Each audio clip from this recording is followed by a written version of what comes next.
চট্টগ্রাম নগরীর নন্দনকানন এলাকায় ইসকনের সঙ্গে সাধারণ হিন্দুদের দফায় দফায় সংঘর্ষ হয়েছে বলে জানিয়েছে পুলিশ। শনিবার ভোর 4টায় ইসকনের বিরুদ্ধে হিন্দুদের জমি ও মন্দির দখলের চেষ্টার অভিযোগকে কেন্দ্র করে ইসকনের লোকজন এবং স্থানীয় সাধারণ হিন্দু সম্প্রদায়ের মধ্যে এই সংঘর্ষ হয়। ঘটনায় কমপক্ষে 4 জন আহত হয়েছেন এবং একজনকে আটক করা হয়েছে। পুলিশ ও প্রত্যক্ষদর্শীদের সূত্রে জানা গেছে, রাত 3টায় ইসকনের একদল লোক নন্দনকানন এলাকার লোকনাথ মন্দির সংলগ্ন জায়গায় প্রবেশের চেষ্টা করে। সে সময় এলাকার সাধারণ হিন্দু সম্প্রদায়ের লোকজনের সঙ্গে তাদের বাদানুবাদ শুরু হয়, যা দ্রুত সংঘর্ষের রূপ নেয়। ওই সময় মন্দির এলাকায় একটি কক্ষ ভাঙচুর করা হয় বলে পুলিশ জানিয়েছে।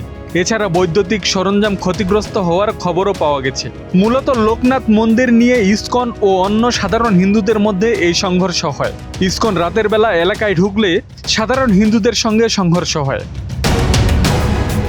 ইসকনের বিরুদ্ধে আগেও চট্টগ্রামে অবৈধভাবে জমি দখল ও মন্দিরের নাম ব্যবহার করে অনুদান সংগ্রহের অভিযোগ উঠেছিল।